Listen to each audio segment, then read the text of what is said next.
I'm looking. Are we live yet? Not on my end. Oh, we are. Okay. Gotta love, gotta love stream yard. I don't. Anyway, I'm Brent Leary, and it is a little afternoon here on the East Coast. It's Friday, the very first day of May. Is that what they call May Day? I don't know. I think it is. But hey, I cannot believe we're almost halfway. We're approaching the halfway mark in 2026, which is crazy to me. But we'll all do it together. We're gonna do it together. All right. So this is the Small Biz Breakdown. We are working with a kind of like a skeleton crew today. We don't have our full force.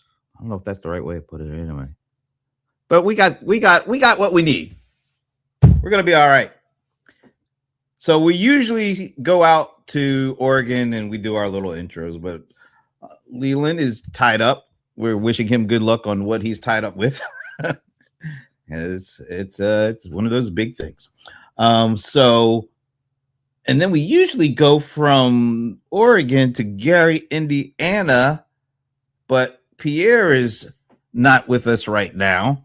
So we're going to start out in that mystical, magical place where Madam Mike Drop herself resides. It is the one and only Evena Taylor. Hey, Evena. Hey, I'm forever changing locations, and I am now lounging here today. And how are things there today? Today it is very rainy in mystical Medina, but we like that because it means the grass is going to grow. So maybe we'll be talking about that entire metaphor for business. The growing grass of small business. Right, it's raining, but the grass is growing. Good. You might not like the rain, but maybe we need it down here, so grass could be good. All right. Well, we are glad that you're here. And now we go to where everything seems to be going on, well, over the last 250 years almost. It is our nation's capital. And no matter what is going on in our nation's capital, we know there's always going to be one person there smiling. We call him Mr. Smile himself, Shashi Bellamkonda. Hey, Shashi. Hey, everybody. Glad to be on. Hi, Ivana. Hi, Brent. You mentioned May 1st. It's a holiday throughout the world except USA, Canada, Australia, UK, and New Zealand.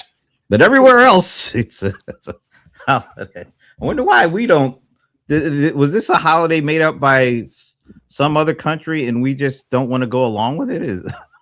I have no idea why the whole world celebrates May Day and we don't. Do you? I think they just changed the day. We celebrate Labor Day, which is the same as May 1st everywhere else, right? So, okay. All right. I think they have a bank holiday in England. So, yeah. Do you think we'll ever change to the metric system? That's a great question. That is. We meddle with it, don't we? Though sometimes, like let's say, I know in manufacturing, we absolutely, for like parts, if you're doing an engineering drawing, those engineering drawings are often in the metric system because our parts are used worldwide, right? So, sometimes I have seen it mixed, but so in certain parts of life, we're dealing with like medicine and healthcare, we deal with the metric system. Yeah, that's true. I find it very difficult for recipes, right? When they say like, or even liquids like ounces, and I have to figure out like ounces to liters and. Do you dream gallons. Do you dream in metrics, Shashi? Wow. Wow. Maybe it will happen, but it's not going to happen until some of us older generations are kind of gone. We're set in our ways, and as long as we have like 80-year-olds running the show here, we aren't going to see the metric system for a while. I was reading an article where the average age of people in the U.S. Congress has actually increased. To what? I don't remember the exact one, but I would have thought now more younger people are getting into politics and into the house, but it's actually the other way around. Well, the other ones are getting so much older that the average is moving up. Yeah. Probably, yeah. And they're trying to hold on to every inch of power they have, so they don't. What was that Charlton Heston used to say? From my cold dead hands or something like that. Yeah. That's how some of these folks are treating their positions in power. They don't want to give it up. So I love that from my cold dead. I think there's even more case now for more people to get involved, because now we have seen in the last decade or so that not having a voice affects your daily life. Like, as long as you keep, nothing is going to affect me, so why do I go and vote? Versus, oh my God, now I know how much of power there is in people who get elected. So, or power there isn't in some cases. I don't know, but that is really something to think about. The metric system one and the aging of our government leadership. Those are things that probably kind of go hand in hand, because, like I said, if the old folks are in power, they don't like to change a lot of stuff. When was it that it was the youngest? I'm curious now. I'm in a rabbit hole. Now I want to know. If you think about the founding fathers were like in their 20s. Well, let's see, George. Or 60s, right? So everything was so much younger. Now we're like living older. So Well, see, George Washington was born in 1732, and he became president, I think, 1789. So, I mean, he was in his 50s. Yeah, but he was fighting. He was on the court. Yeah, like he had an apprenticeship. Brent. Yeah, don't bring up The Apprentice, please. Oh, not that. I said apprenticeship. Yeah, but it just it's going to come back. That's what I heard on Prime Video. I know it's just. All right, let me just go back to the usual format for asking you guys. It's been another week. As usual, a lot of stuff has happened. A lot of big time tech companies did their earnings reports this week, and quite honestly, they all pretty much blew them out in terms of earnings and revenue and upping their estimates for upcoming earnings. And they went on a run, particularly Google and Amazon. Meta also blew it out, but they also announced that they're going to still be spending a lot more or investing a lot more on AI, and that killed their whole stock price. But everybody made beat their estimates. And as I played, I know Shashi was around yesterday for our CRM Player Show, and if you add up the capital expenditure estimates for just this year for the big six, I think it's the big six: Amazon, Apple, Alphabet, Meta, Microsoft, and Oracle. Those are my big six for the time being. Just this year alone, those combined six companies will spend damn near $800 billion on CapEx. So lots of stuff going on. Our GDP was lower than it was expected to be, just a fraction. And inflation is, I think, annually 3.2%. So that's a lot of numbers. So who wants to go first? I can just, because this is a passionate topic for me, and I wrote about it on my blog, shashi.co. We used to call it K economy, and I don't know what to call it in terms of global, right? We are all complaining our fuel has gone up, but European travel is going to get affected in the next couple of weeks because gasoline shortage. I think some African president said, when elephants make love, the grass gets trampled. So the same way now, there are lots of people in India who are without jobs because the food places that they were working at closed. And like we have to think about the impact, right? Like people say 25% of all the fuel used to go through the Hormuz Strait. But that's a huge quantity of fuel that is almost a majority part of the world. It's not only just Asia, but also I think parts of Europe, all of them are going to get affected. So here it is, we have these 5 to 6 companies, extreme good AI investments, market is really saying that's great. And on the other side, the whole world is saying like the economy is not where it's supposed to be, right? So and also, I think Microsoft, Meta got dinged a little bit because all the other companies have forward-looking like orders that they need to fulfill. Like I think Meta's strategy is not correct because they have so much of power and money. They're not doing anything in the enterprise space and using everything for their advertising, which they're doing very well. I think they probably equal Google in advertising revenue. So we are moving from a worldview, which I think in the next few decades we have to build trust some way. Like I'll give you an example. Like I'm an immigrant, right? Like the US PR was really good starting from probably the 70s or 80s, meaning you admired everything. Like, oh my God, they went to the moon. Their movies are so good. Their technology is so good. Everybody seems to be happy. Nobody seems to be poor. The US. But now you can see like people saying like, hey, you guys are fighting and I have to start thinking about wood burning stoves from where I was.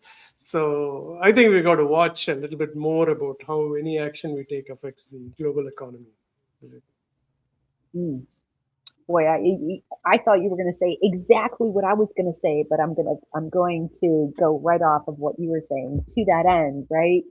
So all the things about GDP, but what is driving GDP? Investment in AI and the increases in costs in general. Even though it's adjusted for inflation, there's still that increase. But 2/3 of GDP is based on consumption.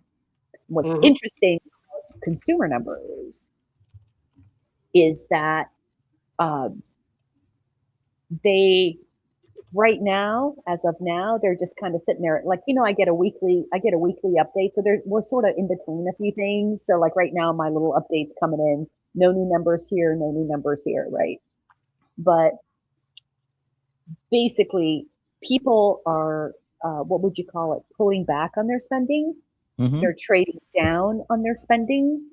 And my advice right now coming up for this week, so when my report comes out early next week, it's going to be all about taking a fresh look at your pricing and your cash flow and looking at restructuring your offerings.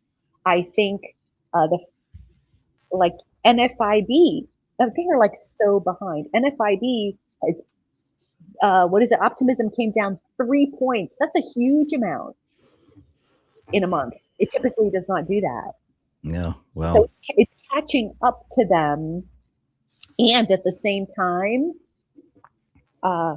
consumers and, businesses in general, the hiring, it's like some of the big things that we look at are sort of like hanging in there.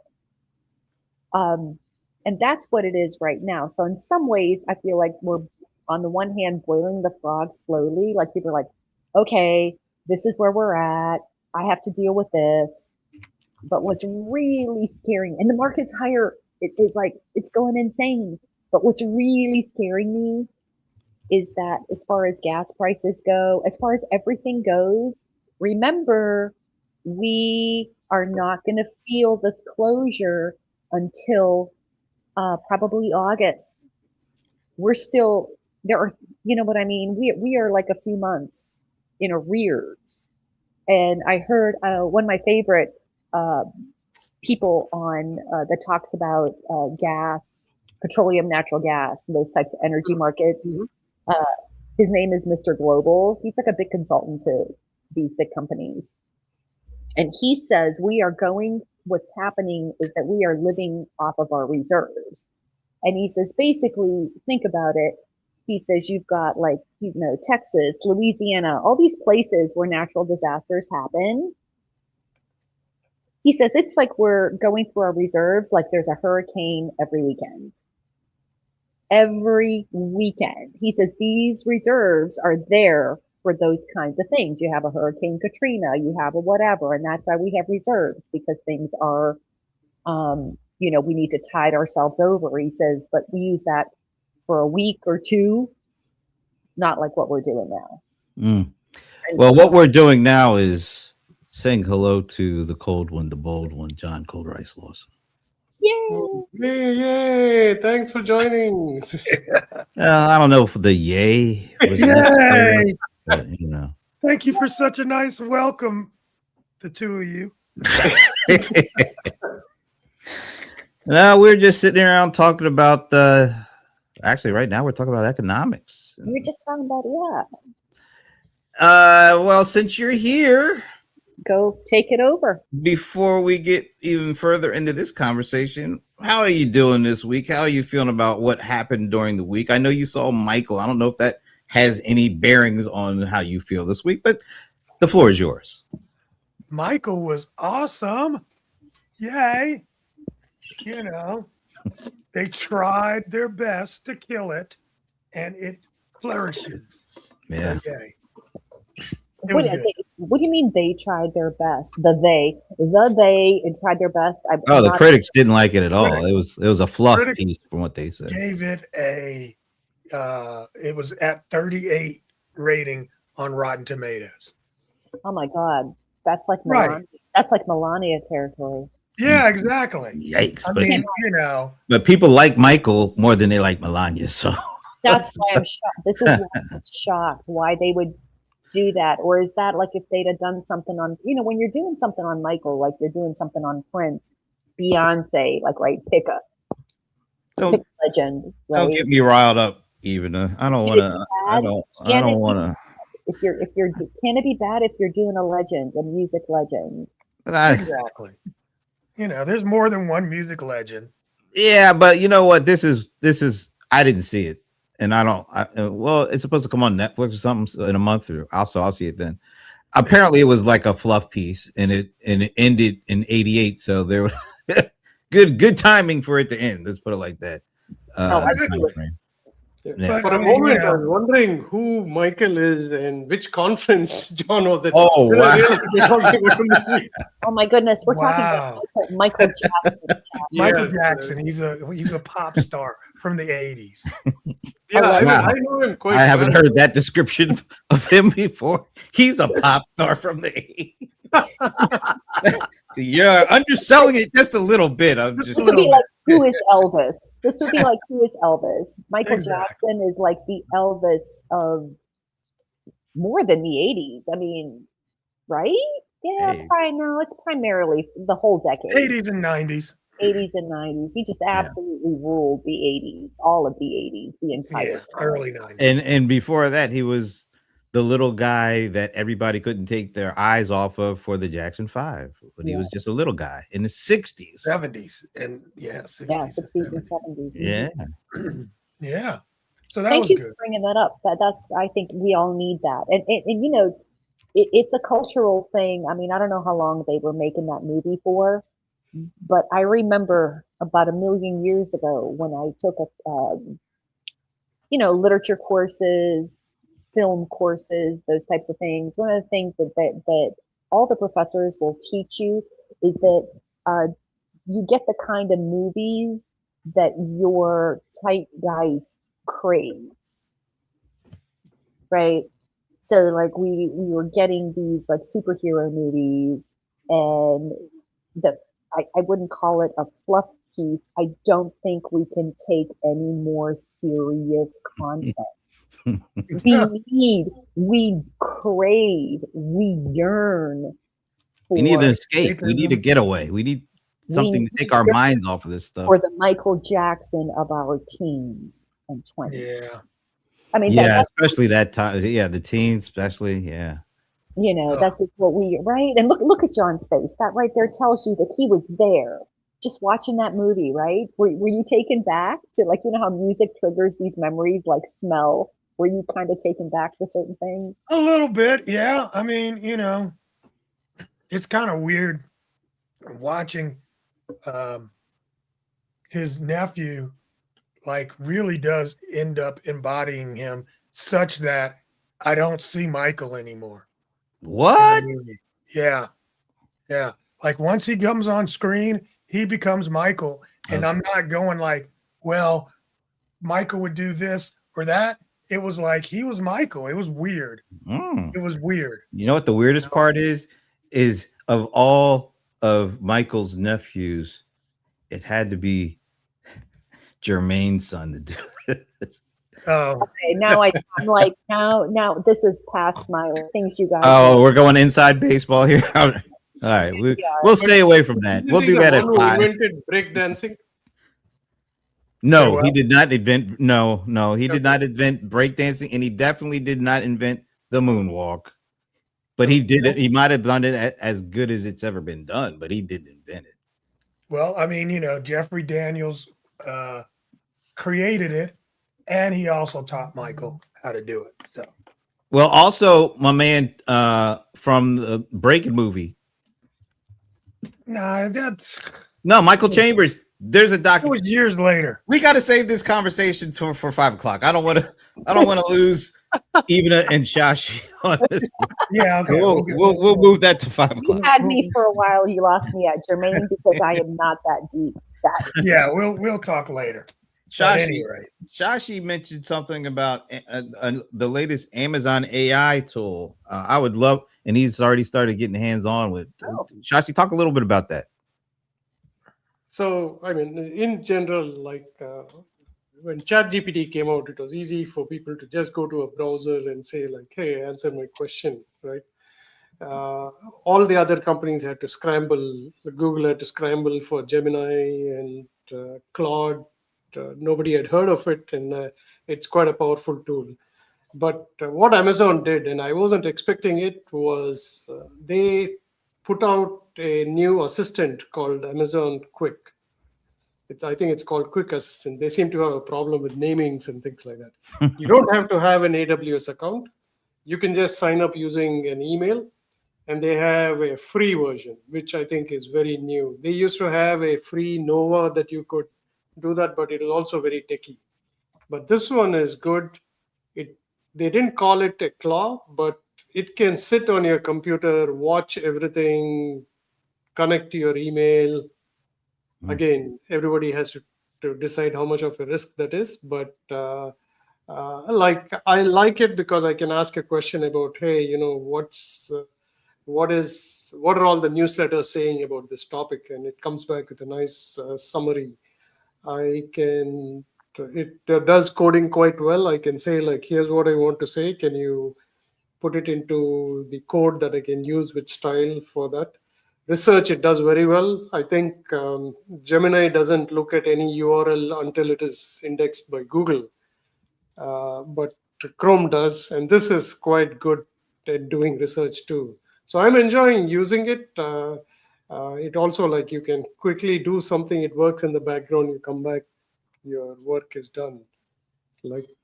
So this is the first time Amazon is actually expanding the audience, because I think they see that they're missing out a market by just saying we are a platform provider. Techies, go for it.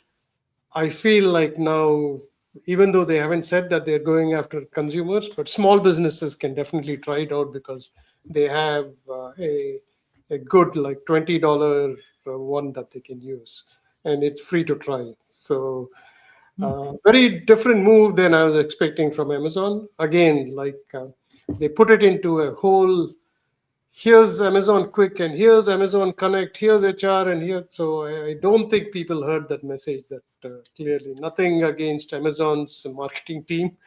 I hope they invite me to their conference, but they could do a better job with explaining this easily, not just to a tech audience. So is this for aimed at the small business market who are using Amazon services, like for the marketplace? And is it something that will help them sell by having access to that kind of information, or is it more of a general purpose kind of thing? It will help them. It has a Chrome extension too. I've been cheating here. Some of the things that I posted there, I was just asking Amazon Quick, like, "Hey, what's the GDP?" So it gives me an answer. It doesn't take over the screen and post it itself like Claude Cowork can do. But that's a good question. I don't know the answer whether they're going after the small business market, but it seems evident by how they introduced it, right? That they want to go after people who are not regular AWS customers. That would be really smart if they did that, because let's face it, there's a lot of general purpose LLM stuff out there now, which, I'm sure they each have their pros and cons, but I haven't seen anything like that's specifically built to help small business sellers help them sell stuff or have more information and insights on their business. I would think that'd be an awesome move for a company like Amazon to make. John, have you seen anything or heard about what's going on here with this? No, not really. I mean, I saw the announcement. I didn't pay much attention. So My I'm point. learning. Huh? My point exactly. Like, it wasn't as interesting as John, who said, like, if they didn't reach you, I would think it's a failure. I wouldn't, but that's a whole other.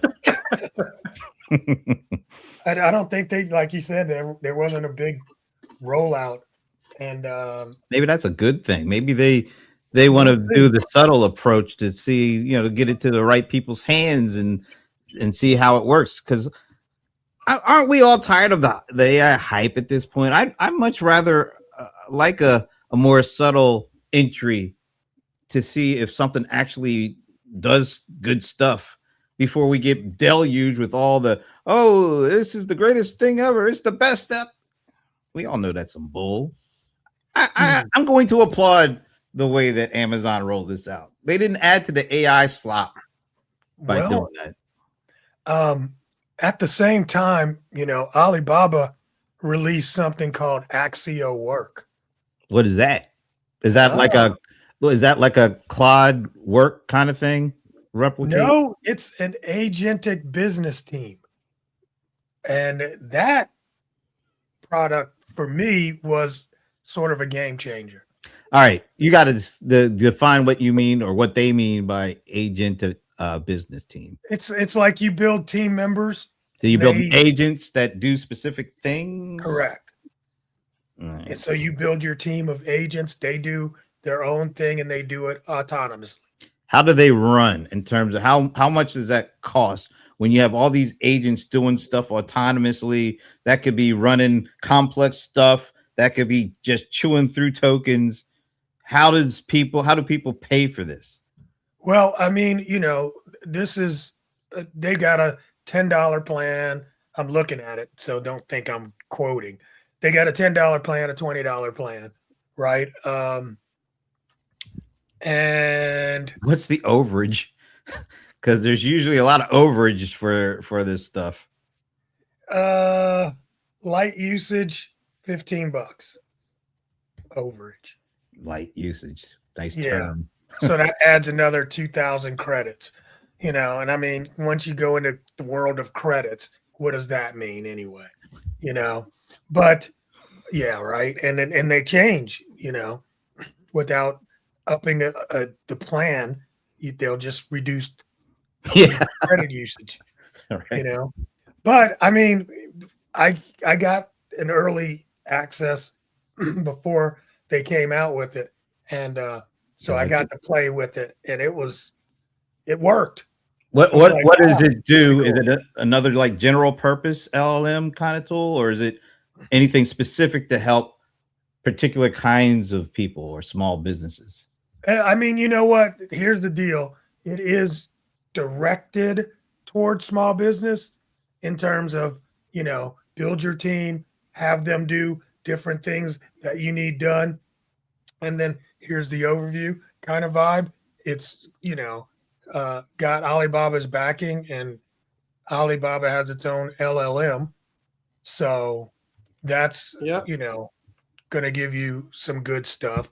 And I mean, I just think the approach of let's jump right in to the agentic part of AI, and you're not going to sit there and do the chatbot version of AI. This is about building a team. So it's pretty cool. Even at what do either of these two interest you? The Amazon or the Alibaba? Are you interested? I see you going to the head, like, Right. what's going on?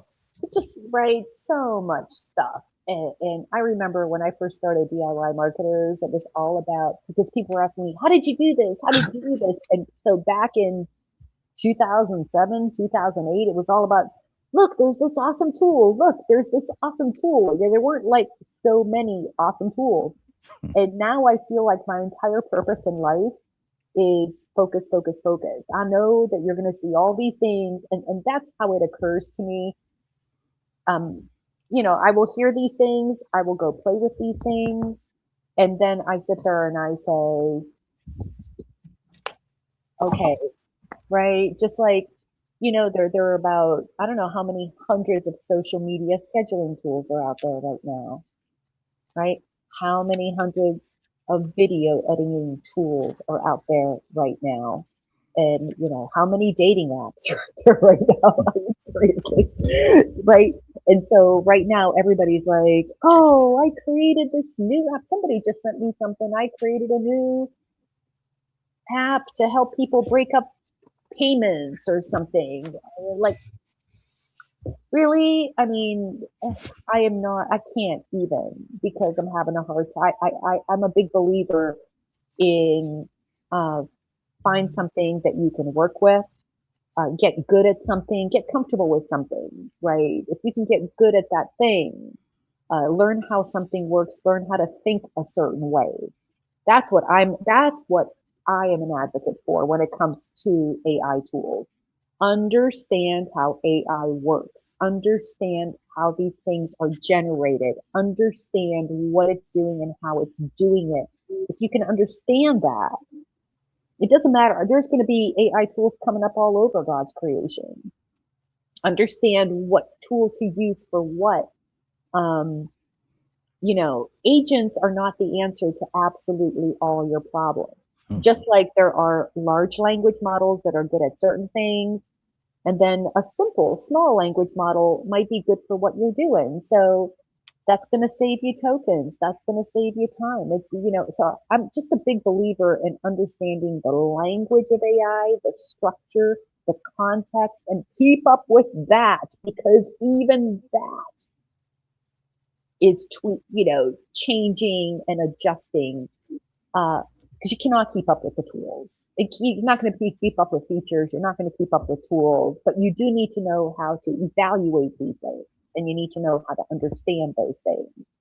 And the deeper you feel comfortable with that knowledge, the better choices you're going to make for your business. Yeah, I mean, I think take Go ahead. No, I mean, you finish your comment. I was just saying, this looks to be like a conversation we were having in our little chat around people.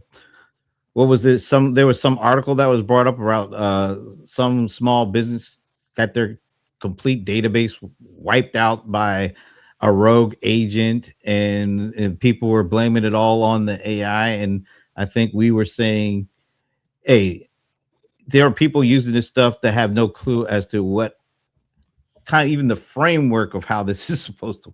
So they completely turn over all of that to something they literally just learn how to spell. And I'm talking about AI, and they go willy-nilly into it because they think it's cheap and accessible, and it will do the things that they want done because they don't want to do it themselves.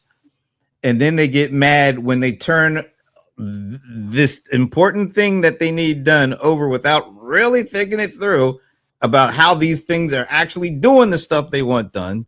And then when they go rogue, as everybody likes to say, they get mad at the AI. And I think it was you, John, that was saying, no, this is not an AI problem. This is a people who don't know what the hell this stuff does problem. Yeah, absolutely. I mean, you know, if you um, if you're if you hit your hand with a nail, you can't blame the hammer. You Yeah, know, but you could yell at it. But You can yell at it, but you can't blame the tool on this, man. Um, there's, their database gets wiped, and they can only roll back 3 months ago. Hmm. That's disaster That's the recovery problem. failure 101. I Yeah. Yeah, mean, that's a backup problem. That has nothing to do with exactly. AI right there. You know what I'm saying? You're a vibe coder. They vibe coded this entire product, and as a vibe coder, now you're getting a lesson about what it really takes to build an app and to have it, be secure. And So they're more vibe than coder. They're not really coders. They're yeah, they're not. I vibers. mean, because the AI does the coding. Yeah. That's what AI does, and it does it very well. But like I was saying before, or on our thing, um, a coder can build a room, an engineer builds the building, and that's a big difference. And these guys were not engineers, so they were like, "Hey, just put it on." And all of a sudden, when we start figuring out what actually happened, there were just a lot of open doors that this AI was able to exploit. Ultimately, it did it. So I think somebody said something really cool. They said it did it in like 90 seconds or 9 seconds, something like that. 9 seconds, I think. With 9 seconds? I think it was 9 seconds. I think it was 9 seconds. And it's like, look at how great AI is. It took something that a human would take 30 days to do. And you only wish it took 30 days. Yeah, right. So, Yeah. I mean, there's a lot going on there.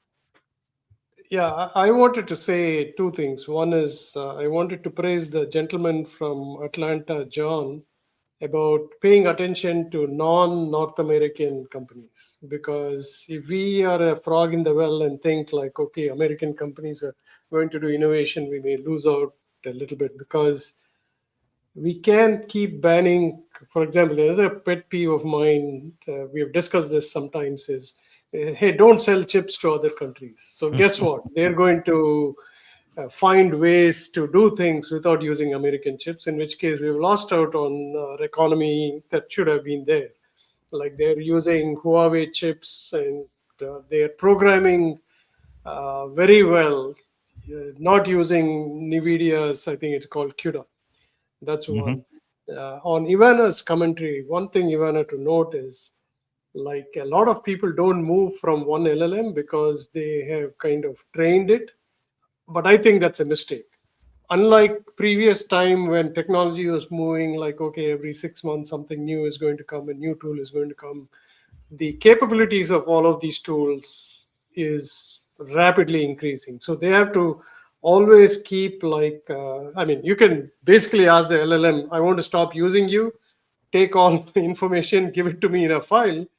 They do it, right? So because I get that question a lot, but I've put everything in Chat GPT, right? But you want more accuracy, you might need to do something else, or for your business you might need something But else.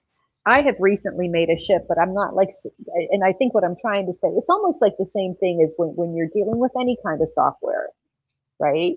Which is, there are, I don't know how many thousands of CRM out there, Shashi, you can put that in your little Amazon thing, right?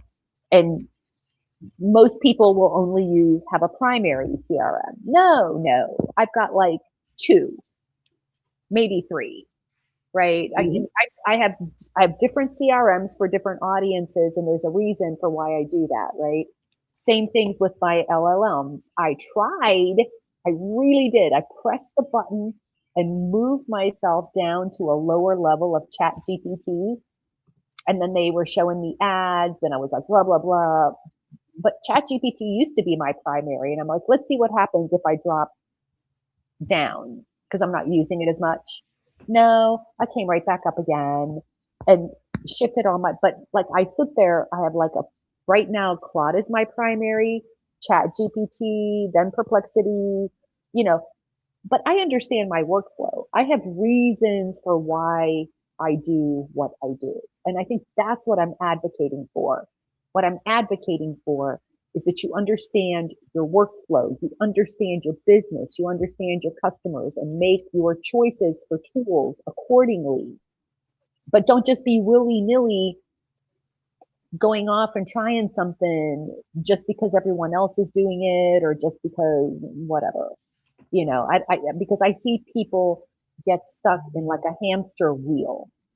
They get stuck into like either not doing anything, which is a mistake, or constantly evaluating and whatever. So, I think that was my issue with tools that try to be other things, right? I mean, is it helpful? Yeah, it depends. If the other things are not a critical component of your business. Yeah. I think they should be focused on their business, but the time saving that they can do, like it used to take me 4 to 5 hours to write blog posts, but with research coming so fast, it takes me only an hour. That's like I can actually write more versus saying that, okay, I'm going to watch TV for the rest of the time. I'm actually publishing more. Yeah. You know what? I find that most people are just trying to do the same thing faster as opposed to doing what you just said, Joshi, actually using this opportunity to do more.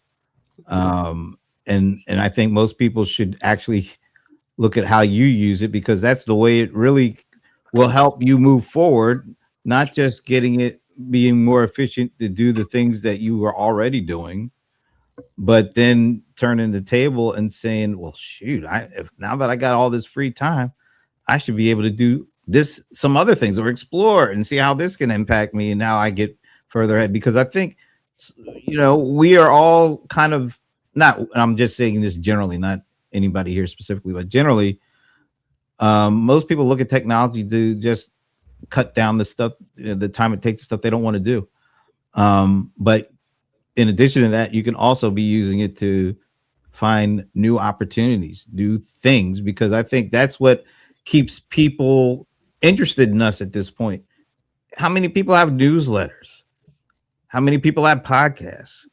I mean, I don't really need to see or hear another podcast unless it's something, the idea in the format is something that's fresh and unique. I think a lot of people stop at fresh and unique and are very satisfied with cutting my time from doing stuff I don't want and make it a little less expensive too. When do we get to that? When do like the folks that we talk to and we want to see move forward, which is traditional small businesses, how do we get to them to get to the creative aspects and the explorative aspects and doing things that you didn't do before, but now you can actually do some things you never thought you could? And those are the things that I think attract more attention than just, oh, I got another newsletter or I got another podcast. It looks exactly like everybody else's, and it sounds like, but doing that, going that extra mile, like yours talked about, Shashi, that's the way to go with this stuff. But I don't see enough people doing it. Yeah, I think you said it right. Like, do more. So, and do more towards your business. I mean, some of the examples that you used, if people are not doing it, it might be a good start. Like, I haven't tested it, but Canva announced a way to automate newsletter creation, to automate that. That seems to be good if, like, let's say, I don't know if this is possible right now, but definitely look at my Instagram feed.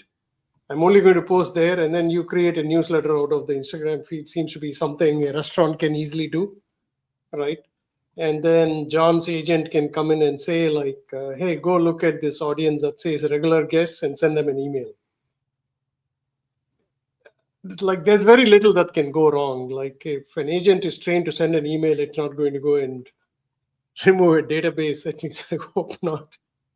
Plus, I think most of the time when I've tried to experiment, I always say, like, don't do anything till I press the button. So it says, here's everything I'm going to do. Are you okay with that? And I look at it and say, it's okay.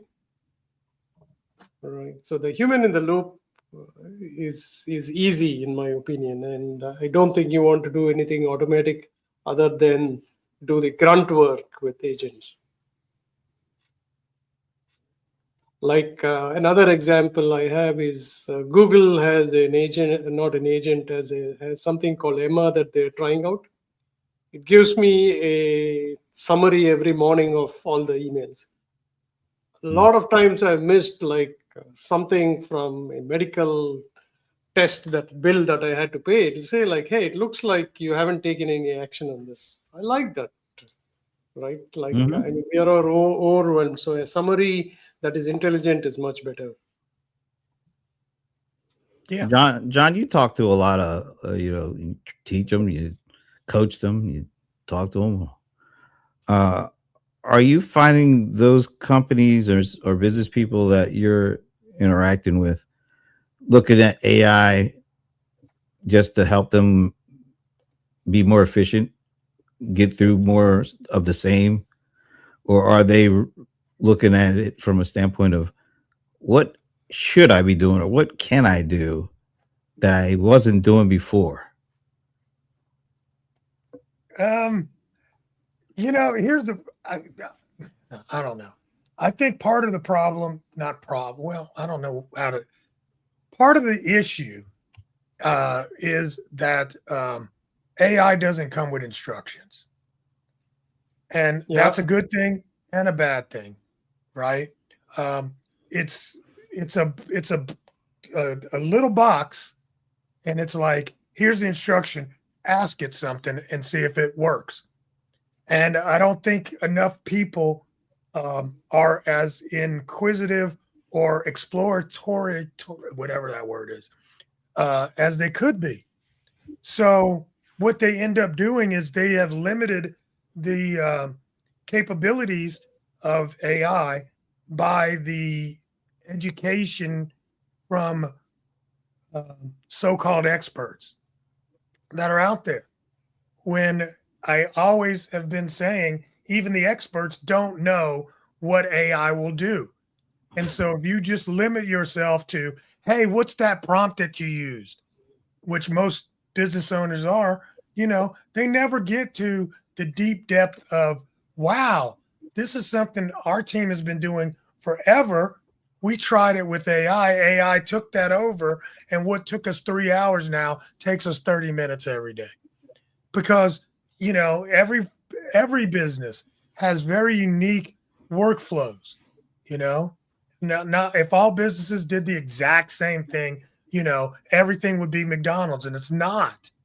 Every business has their own unique workflows, and AI can help you with those workflows. But if all you're doing is waiting on somebody to make a YouTube video to teach you how to use it, you're probably, wasting a lot of productivity time that you could be having with AI if it understood what your business was, what your business does, how you go through this workflow, and then ask it, how can you help me? Yep. That has been one of the most, I think. Go ahead. Sorry. No, I just said that's been one of the most eye-opening things for me, because I'll say, here's what I'm doing. How can you help me? And it starts rolling out. I'm like, oh, snap. I didn't know you could do that. Okay. Yeah. Do that part. Yeah. I'm also of the opinion, John, I don't know if you agree with me or not. Like, people say that you should write 3 to 4 page prompts. I don't think you need to. I think you have to keep asking, like, I need to do this. And, it's probably technically called chain of thought. That means you're telling it like what you want to achieve. And it does a pretty good job. Yeah. And it also understands. And like John said, it sometimes will tell you like, hey, why don't you add this? This will get more color. Like one of the best use cases that have profited me individually is I will say, I want to get a refund from this company. Can you write an email saying I want to close my subscription? And I'm telling you, I've 100% of the time I've got a positive result. It's better, but that is definitely something more people should play around with, for sure. Yeah, that's true. Yeah, Wow. I had a issue with a Airbnb, and they tried to do some charges after I had left the Airbnb and said I broke this and that. And I went to ChatGPT and told, set up the framework, everything that was going on, and I won the case. I mean, they went all the way in trying to get me to pay for an oven I never used. We never used it, and it was like crazy, man. But if you have some sort of issue like that, it does that without even thinking. It's so quick. It's like, wow, how long would it have taken me to formulate a good letter in response? And that thing does it in seconds. So it sounds like that, there are so many ways that and you guys have just went through some things that I hadn't thought of. And I'm sure if we talk longer, I mentioned something that you might not even thought of. Yep. And even so it's all about using it. And is it safe to say the more you do use it, the more likely it is you start to find stuff that you never thought about doing before, but now you kind of, you're seeing what it can do, and now you kind of ease your way into getting from the productivity play into the, I don't know, I call productivity playing defense to playing offenses, which is like expanding the things that you can do and using AI to get you to that point, as opposed to using it specifically just to play defense, which is, to find ways to save money or save time. Because it seems like it's very natural for us to use this stuff to play defense, save money, save time, but go on offense. I haven't seen a lot of folks, generally speaking, go on offense and find ways to do that as opposed to play defense. To take your football analogy, who was it? What was his name? This is a football, like this is a cup. What was his name? The famous coach, I can't remember, but he started every single training season by holding up the football and saying, "This is a football." And I think we forget. What is that? Oh my! It's like, look it up, right? We'll find it. Yeah, he's like a famous football coach, Vince Lombardi. Oh, wow! And he would do that for a reason. And I had so many thoughts while you guys were chatting. When you have a child and you're teaching them, right? It starts with simple interactions. We learn things through simple interactions. So those of us who have been playing with AI since the time it launched, we had that natural growth with the system, which is why John and Shashi can play offensive AI, because it's open. You start with the chat, you explore things. So they launch custom GPTs. You start exploring that. So you're layering one element of knowledge on top of another, on top of another. But now let's say you're a small business owner who has never touched an AI. You still have to start simply. You have to start with chat. And the harder thing is that just like math, you start with addition, you start by counting, Legos, you start with instructions, and then you can build your own. All of these things require incredible amounts of layering and phased in knowledge. And I think as a culture, we want to bypass that. This has just been my soapbox for so long. We suddenly want to bypass very, very critical learning, right? Children don't come out of the womb and start running because we are not horses or giraffes. Human babies kick their legs, then they crawl, then they have their muscles, and then they get coordinated. All these things take time and coordination and training. You don't just suddenly say, I'm going to run a marathon and then go out there next week and run a marathon. That is not going to happen for you. So AI is the same thing. And I think I fall on another side of you guys. I really think that we have taken this culture of constantly doing too far. There's not enough thinking about what you're doing. There's not enough critical thinking about these things. My audience struggles with workflow. They do not know what's going on they don't understand the activities and tasks that are taking place. They're sort of intuitively walking through their business. So this is anecdotal, right? So this is all I'm saying. I'm not saying everyone. I'm just saying this is my experience. And it's hard to run through your life intuitively and then hand it to an AI agent because it requires skills that you don't have and you haven't thought about. It is shifting the bottleneck.